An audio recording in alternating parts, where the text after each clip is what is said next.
Ser podcast.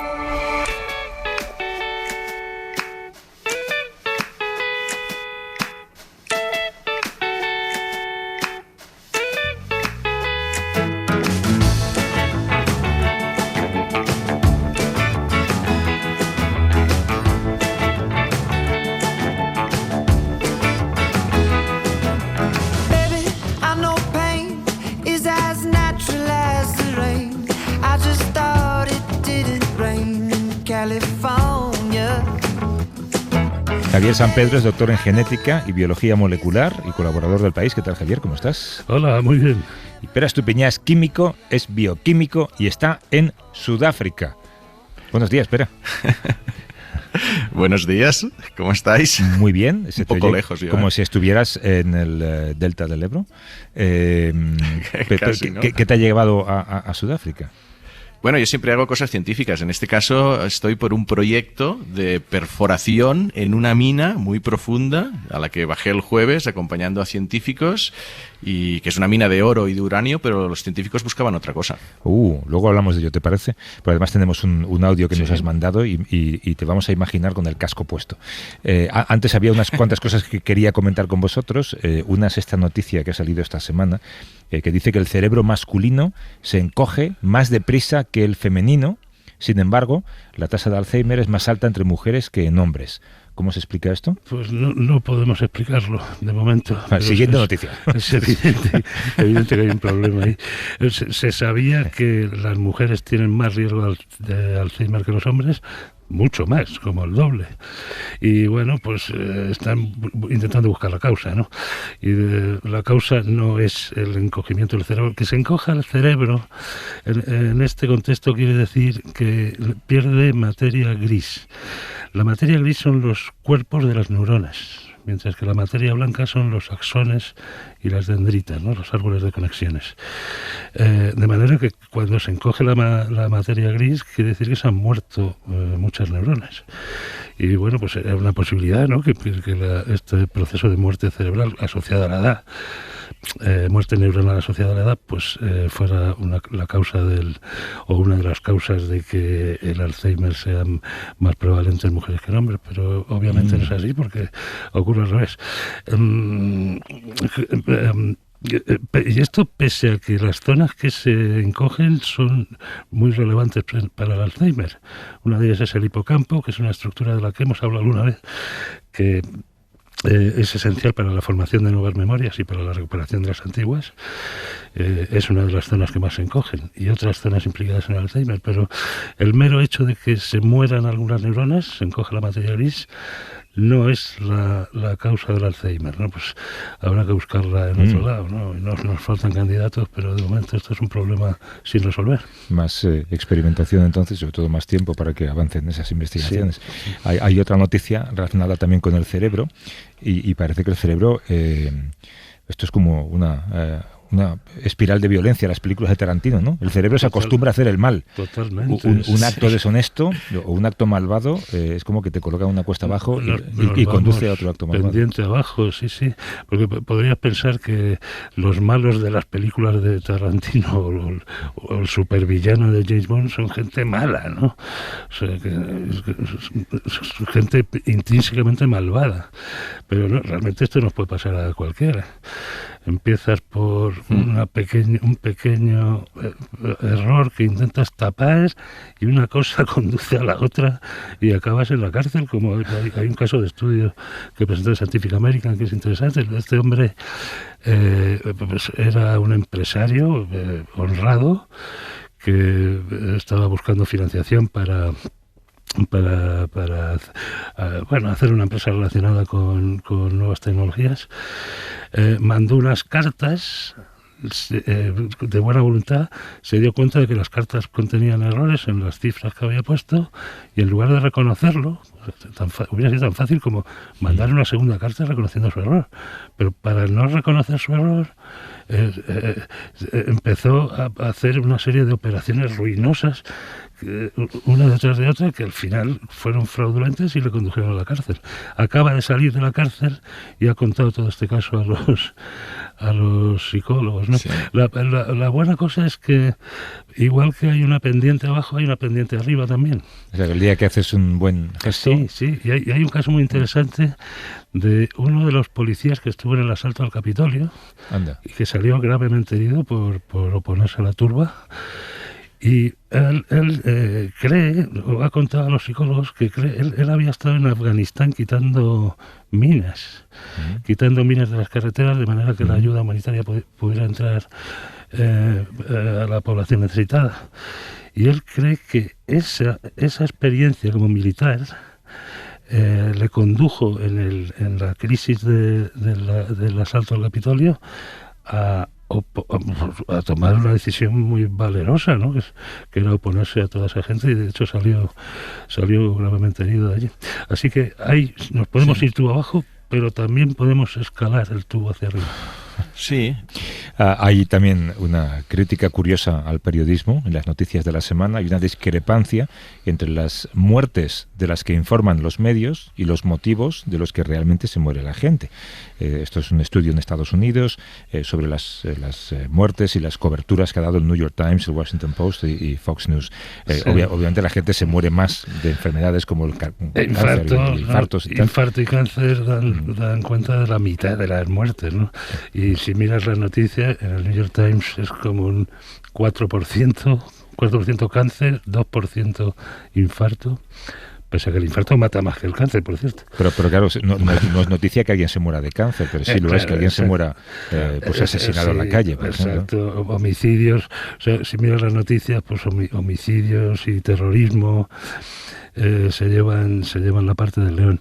También, bueno, durante la pandemia, las muertes por COVID también, en fin. Pero esto ¿qué significa? Que se crea una conciencia colectiva irreal. Bueno, sí, de eso se quejan los científicos de datos, se quejan de esto. Yo como periodista tengo mis dudas de que las noticias sobre las muertes en los periódicos deban reflejar, ser proporcionales a las causas de muerte reales, ¿no? Porque lo que es noticia... No, pero los propios autores lo reconocen. Dicen, nuestra intención con el estudio no es intentar corregir este sesgo. No pretendemos decir que se tiene que hablar más de unas muertes que de otras porque sean más frecuentes, pero ser conscientes de los sesgos. Que el público se dé cuenta de que esto existe, porque entonces... Por que ejemplo, es más frecuente que un tipo de accidente o de homicidio que otro. Que hay una espiral de violencia, ¿no? Claro, Mucha gente claro. percibe que hay una espiral de violencia, por ejemplo, en Esto España. lo usa la ultraderecha, pero entonces habría que hacer noticias que tienen que ver con cuánta gente muere de cáncer, por ejemplo, ¿no? Este año ha subido o ha bajado el número de... Sí, y recordar que no existe tal espiral de violencia cada vez que escribes sobre un acto violento. Claro. No sé. Es un poco como el tema de la ocupación de las casas, ¿no? Que es una cosa absolutamente... Claro, es marginal, ¿no? Y la gente está preocupada por eso, y las empresas de alarmas están haciendo su agosto. Bueno, pero decíamos que estás en Sudáfrica, una ciudad llamada Klerksdorp, ¿se llama? Klerksdorp. Algo así. Algo así, ¿no? Cuentas una cosa que me ha llamado mucho la atención. Dices que ayer te subiste, o habría que decir, bajaste, ¿no? En el ascensor más largo del mundo. Sí. No para subir a un rascacielos, sino para bajar 3 kilómetros. En serio, 3 kilómetros. 3 kilómetros. Y el ascensor hay que verlo, sí. porque ha mandado una foto. Sí, has mandado una foto y esto parece la versión de Alcatraz en su estado actual. De Mad Max. Una jaula de Mad Max. Cuenta. Sí, todo de hierros oxidados. No, pues es lo que has comentado. O sea, hay un ascensor de 3 plantas donde meten a cuantos más mineros y un grupito de científicos ahí para bajar hasta 3 kilómetros de profundidad a 60 kilómetros por hora. O sea, ¿no? es impresionante. Pues, sí, y claro, es el miedo.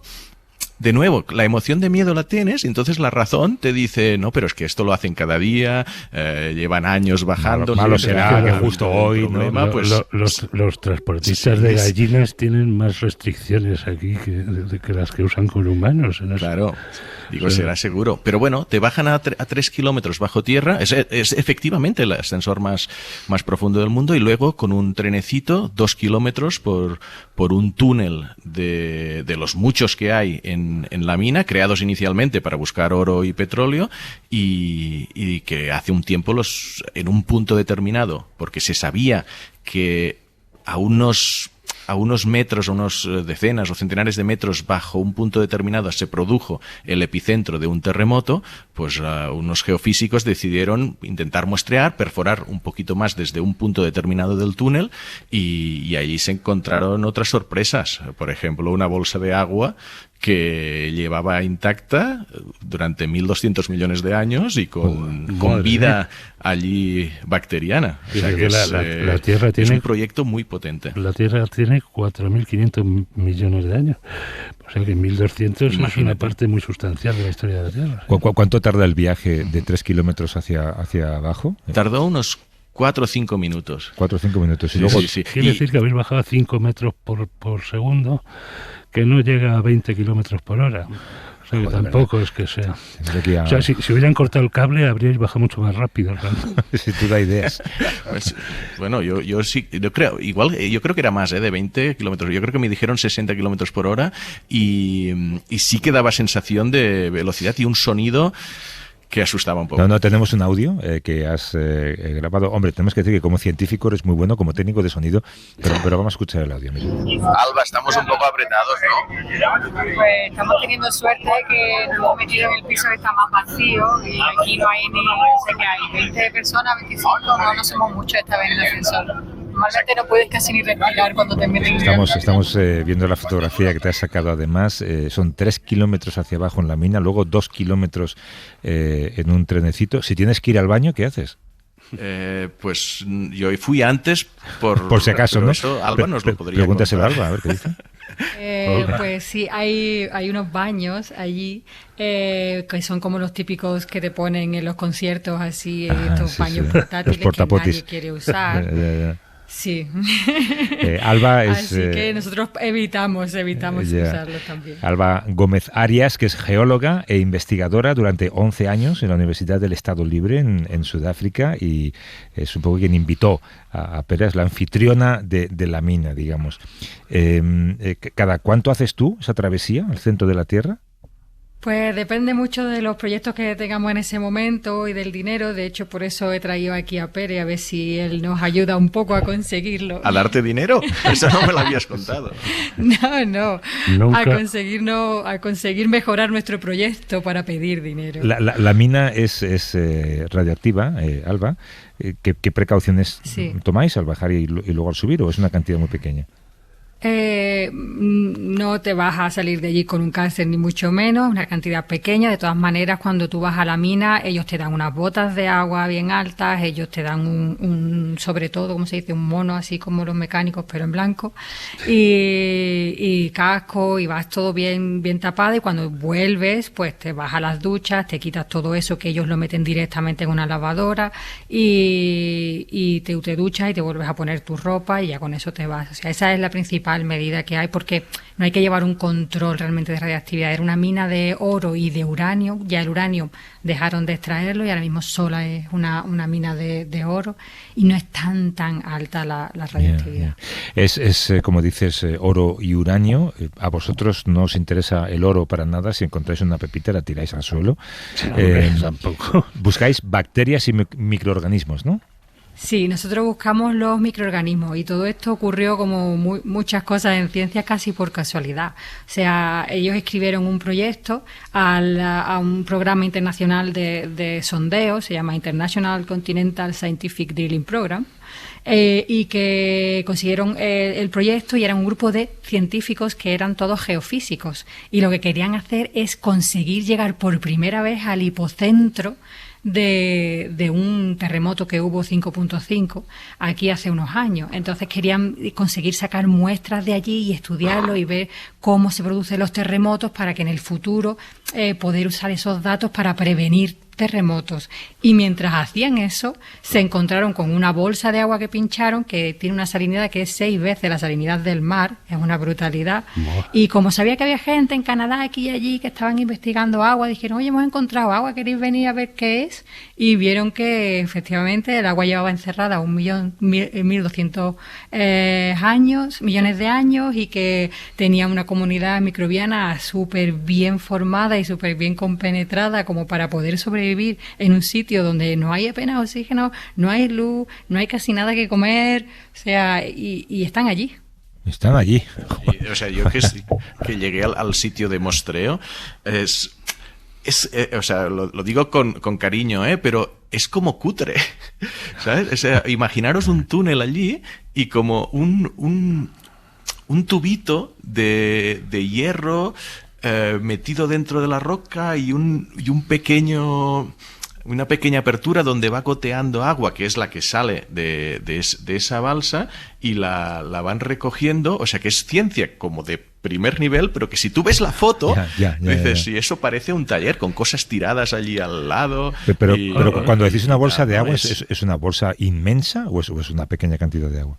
Pues mira, eso es una de las cosas para las que pedimos de nuevo un proyecto en el que queremos hacer otros sondeos cerca al que está. Tenemos hecho un sondeo que es de 1.400 metros, o sea que si tú a 3.000 metros sondeas 1.400 más, al final pues hemos llegado casi a 4,5 kilómetros de profundidad. Y ahora queremos hacer otro y lo que queremos es ubicar, precisamente. Queremos saber ese acuífero subterráneo que hay, cómo es de grande, cuánta agua hay ahí, para seguir estudiando también cómo son los microorganismos.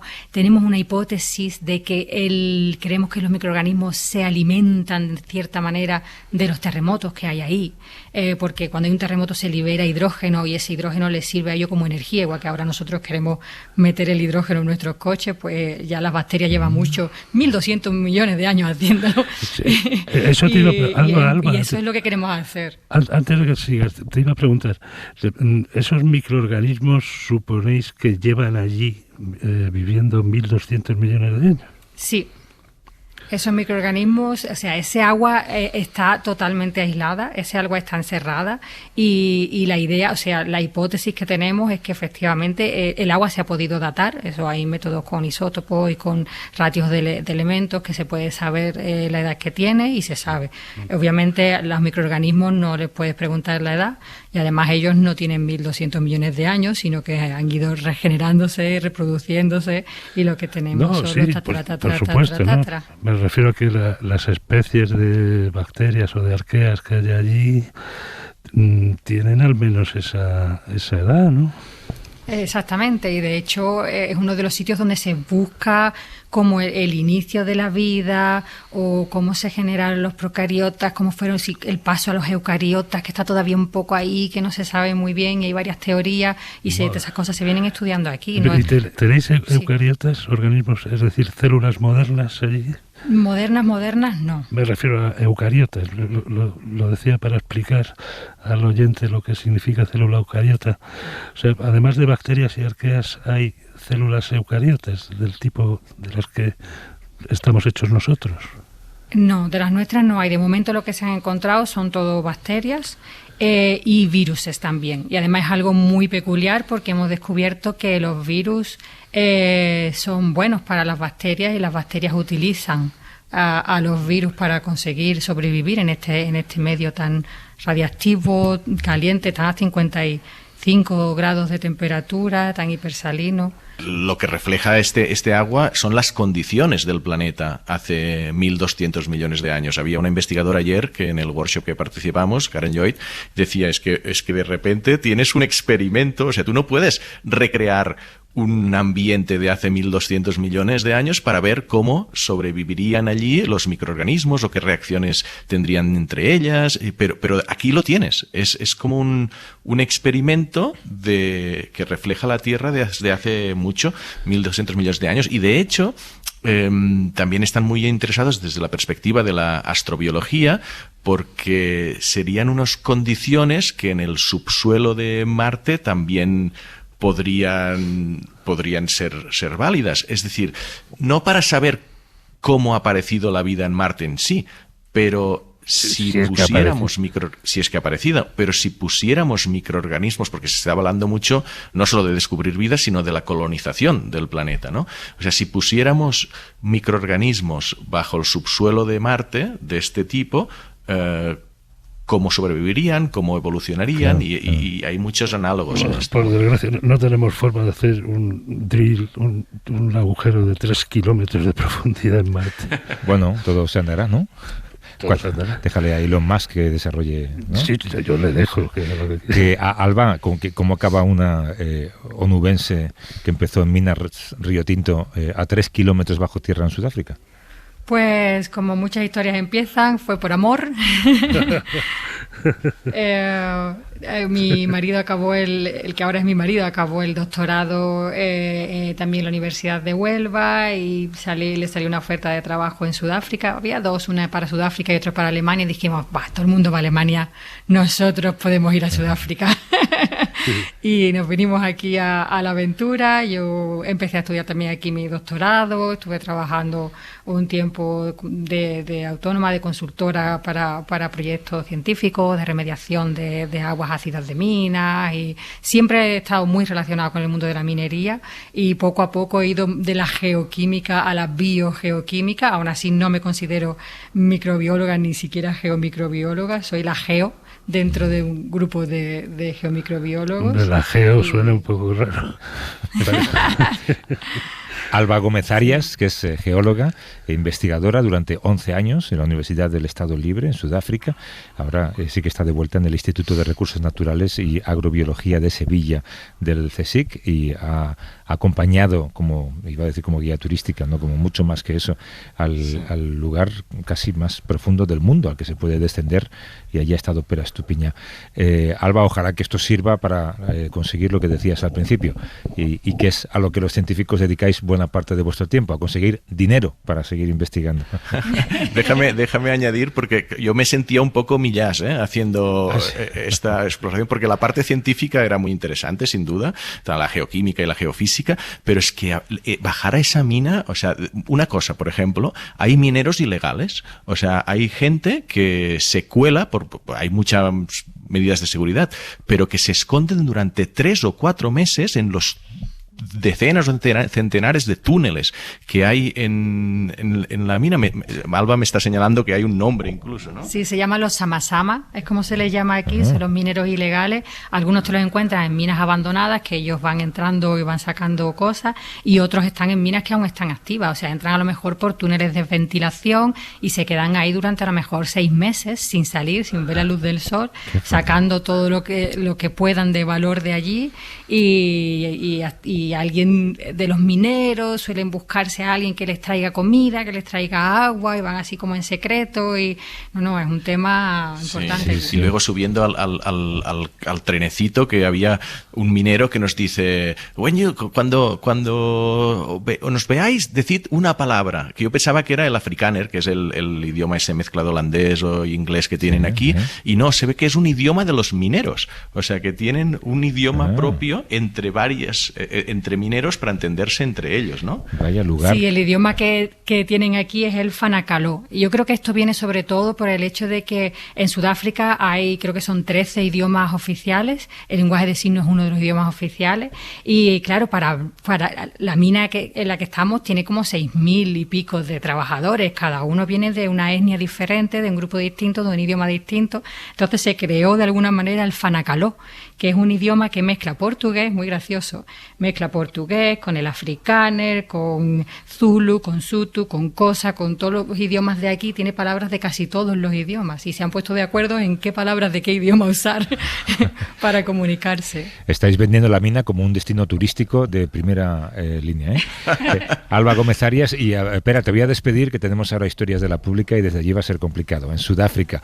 Gracias también, Pera, un abrazo. Abrazos. Hasta luego. Tú no te vayas, Javier. Hasta luego. No.